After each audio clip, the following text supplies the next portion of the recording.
সাংবাদিক বন্ধুদের শুভ সন্ধ্যা। নির্বাচনের প্রাক মুহূর্তে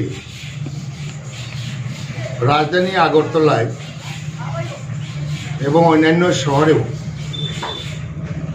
বিশেষ করে আগরতলা রাজধানীতে গ্রামের প্রচুর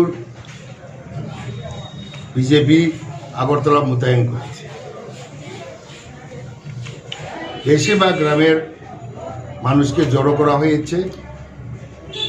পৌর নিগমের নির্বাচন, পৌরসভা নির্বাচন ইত্যাদিতে একটা প্রহসনে পরিণত করেছে, যা ত্রিপুরা মানুষ কোনোদিন দেখেনি। আগরতলায় পাড়ায় পাড়ায় গ্রুপ বেঁধে বেঁধে প্রত্যেকটা বাড়িতে হুমকি দেওয়া হচ্ছে যে ভোট কেন্দ্রে যাবেন না, ভোট কেন্দ্রে যাবেন না। শহরে আগরতলা, বিশেষ করে রাজধানীর সব পোলিং সেন্টার এটা বিভীষিকাময় তৈরি করেছে বাইরের লোক জড়ো। এর মধ্যে বেশ কিছু গাড়ির নাম্বারও আমার কাছে আছে। কাকরাবান, উদয়পুর এবং মোহনপুর, বামুটিয়া এইসব অঞ্চল থেকে, জিরানিয়া, রানীবাজার এইসব অঞ্চল থেকে আগরতলা শহরে একটা রণক্ষেত্র তৈরি করেছে, যা গণতন্ত্রের পক্ষে একটা কলঙ্কময় অধ্যায় রচিত হতে যাচ্ছে। এবং এখানের কৈলাসরের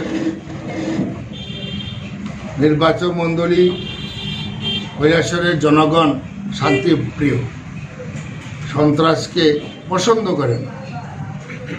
এবং এখানে কংগ্রেস পার্টি, আমাদের নেতা কর্মীরা সতর্কভাবে আমরাও প্রস্তুত আছি নির্বাচনের যুদ্ধে লড়াই করার জন্য। কোনো রকম অঘটন করার জন্য বাইরের থেকে লোক এনে যদি রিগিং করতে চায়, কংগ্রেস পার্টি তার শক্ত হাতে প্রতিহত করবে, শক্ত হাতে প্রতিহত করবে। তখন ভারত সরকারের নিরপেক্ষ ইলেকশন কমিশনের তত্ত্বাবধানে লোকসভার মধ্যেও এই ঘটনা হয়েছে। আর এখন লোকাল বডি নির্বাচনের যে ইলেকশন কমিশন থাকে, এটা স্টেট গভর্নমেন্টের আন্ডারে থাকে। সেখানে এই ইলেকশন কমিশনের উপরেও রাজ্যের মানুষ একদম আস্থা হারিয়েছে। এবং রাজ্য সরকারের কথা মতো, বিজেপির কথা মতো ইলেকশন কমিশন থুজু জগন্নাথ হয়ে বসে আছে। এটা গণতন্ত্রের পক্ষে এটা বিপজ্জনক আমরা বলতে পারি। এবং আমি পরিশেষে কথা বলবো যে কোনো রকম দুর্ঘটনা হলে বহিরাগতরা যদি হামলা করতে গিয়ে যদি প্রতিহত হয়, সেটা দায়ী থাকবে ইলেকশন কমিশন এবং ডাইরেক্টর জেনারেল পুলিশ। সেই আগরতলা শহরে এসপি সাহেব, ধর্মনগরও অনুরূপভাবে সন্ত্রাস শুরু হয়েছে কয়েকদিন যাবৎ। আমাদের একজন প্রার্থী নিশ্চিত জয় হবে 1 নম্বর আসনে, মানসী মালাকার। ও এতভাবে তার বাড়িতে অ্যাটাক করেছে, তার 2টা ছেলে, ছোট ছেলে বাচ্চা, মা শয্যাশায়ী অসুস্থ, 80 বছরের, সেলাই দিয়ে রাখা হয়েছে গভীর রাত্রে। এবং রাষ্ট্রীয় সন্ত্রাসও হয়েছে সেখানে। পুলিশ ব্যারিকেড দিয়ে বলছে তার স্বামীকে বেরিয়ে আসো, বেরিয়ে আসো।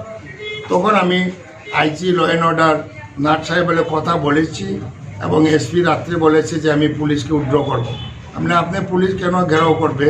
এবং বলছে তার হাজব্যান্ডকে বেরিয়ে আসো। এবং সেই পুলিশের সঙ্গে বিজেপি লোকজনও জড়ো হয়ে আছে, অর্থাৎ তার স্বামীকে বের করে ওনার হাতে তুলে দিবে। এইহেন অবস্থায় যখন পুলিশ সরে গেল, তখন তারা আসামে পলায় যেতে হয়েছে গভীর রাত্রে।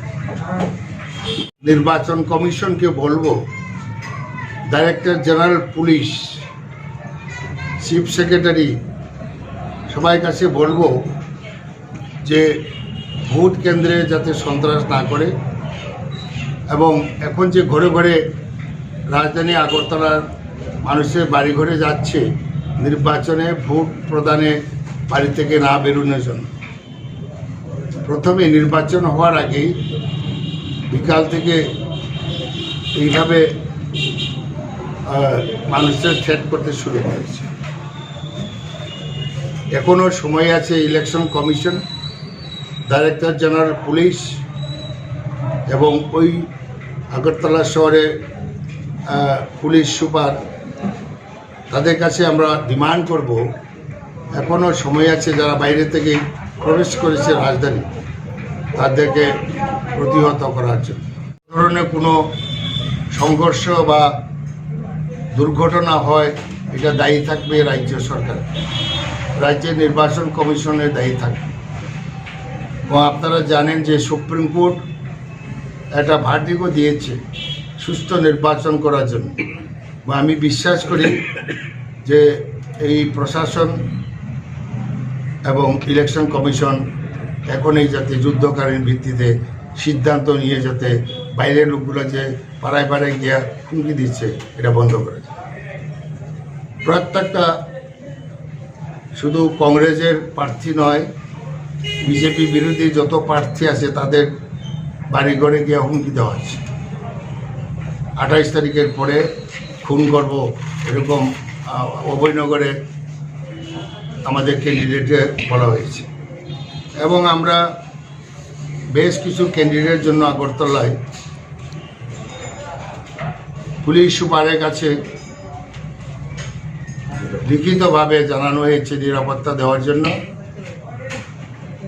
এবং এখন পর্যন্ত একজনকে দিচ্ছে না। আমি অনেকবার কথা বলেছি পশ্চিম জেলার এসপির সঙ্গে, উনি ভালো সাড়াও দিয়েছেন, বলেছেন চিঠি পাঠানোর জন্য, চিঠিও পাঠানো হয়েছে কয়েকজন ক্যান্ডিডেট।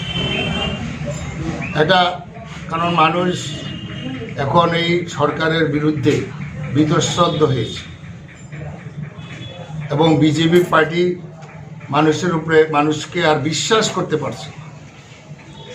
আমার মনে হয় সেই পুলিং সেন্টারে ব্যাপক র্যাগিং করবে। বিগত লোকসভা নির্বাচনে একটা লোকসভা কেন্দ্রে প্রায় 600 পুলিং সেন্টারে রিপুল করার জন্য ডিমান্ড করেছিলাম আমরা, এবং কয়েকশো পুলিং সেন্টারে রিপুল হয়েছে।